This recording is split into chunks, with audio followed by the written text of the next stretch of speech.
না না, এ তো অসভ্যতামি। এ তো জানি না আমরা কি জন্য আমাদের করা হলো সাসপেন্ড। আমরা কিন্তু জিতে এসেছি, এমনি উড়ে আসিনি। সেই জন্য এমপি আমরা, আমাদের বলুক কি অন্যায় করেছি, কোথাও অন্যায় নেই। একটাই কারণ ওরা চেষ্টা করছে যে আমাদের যদি বাদ করে দিতে পারে তাহলে বিলগুলো হুড় করে চলে যাবে, হ্যাঁ, আর নিজেদের মাতব্বরিটা চলবে। ওএলএনএমে প্রতিবাদটা তো নতুন কিছু না, ঠিকই তো বলেছে। সেটাকে একটা অ্যালিবাই তৈরি করে আজকে সাসপেন্ড করা হলো। প্ল্যাকার্ড নিয়ে যাওয়াটা তো কোনো নতুন কিছু নয়, এটা তো প্রথম দিন নয় রে ভাই, কিন্তু আজকে করা হলো। কারণটা কি? কারণ অমিত শাহ মুখ দেখাতে পারছে না, নরেন্দ্র মোদী মুখ দেখাতে পারছে না। বিজেপির এমপিকে অ্যারেস্ট করতে হবে, এটাই আমাদের দাবি ছিল। এটা চূড়ান্ত একটা অগণতান্ত্রিক পদক্ষেপ। বিজেপি শাসক দল তারা বিরোধীদের কণ্ঠ রোধ করতে চাইছে। বিরোধীরা প্রথম থেকে প্রতিবাদ করছিলেন, দাবি করছিলেন যে বিজেপি সাংসদ ওই পাস দিয়েছিল সংসদে অনুপ্রবেশকারীদের, তাকে সাসপেন্ড করা হোক। উল্টে প্রথম দিন 14 জনকে সাসপেন্ড করা হলো, আজকে আরও 33 জনকে সাসপেন্ড করা হয়েছে। আমায় সাসপেন্ড করা হচ্ছে নিয়ে আমি চিন্তিত নই, যদিও আমার প্রথম সাসপেনশন।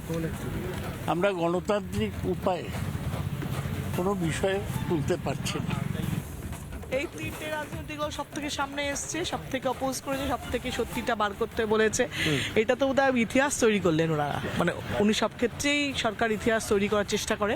এটাও নেগেটিভ জায়গা থেকে এটাও ইতিহাস তৈরি হলো যে একটা এমপিকে বাঁচানোর জন্য 43 জন এমপিকে সাসপেন্ড করা হলো, দুটো বিল পাস করার জন্যে সবাইকে বাইরে বার করা হলো। কিন্তু এটা কারণ একটা এমপি। আমাকে যখন এটাকে ওরা বলছে পলিটিক্যালাইজ করো না, পলিটিক্যালাইজ ওরা করছে।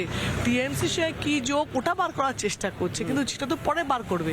আগে যেটা লেখা আছে, যেটা ইনভেস্টিগেশন দরকার নেই, যে এমপির নামে পাস দিয়ে ঢুকেছে তার উত্তরটা দিক, তাকে সাসপেন্ড করুক, তাকে অ্যারেস্ট করুক, সেগুলো কোনো ব্যাপার, তার নামই নেই।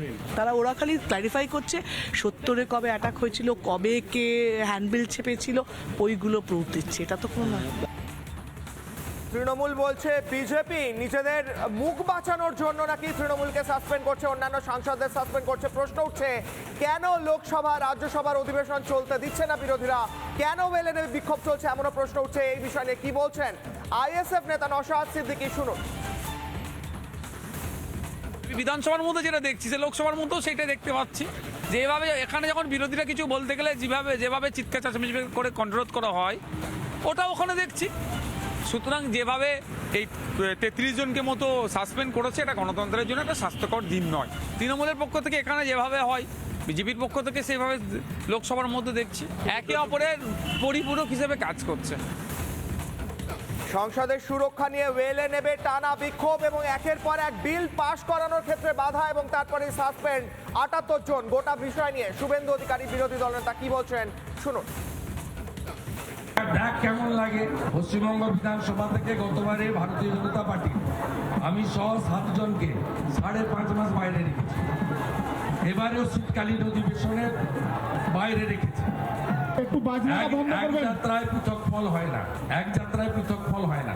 আমরা কিছু না করে আমাদের বাইরে পাঠিয়েছি, আর এরা অসভ্যতা আমি করেছে তাই বাইরে গেছি।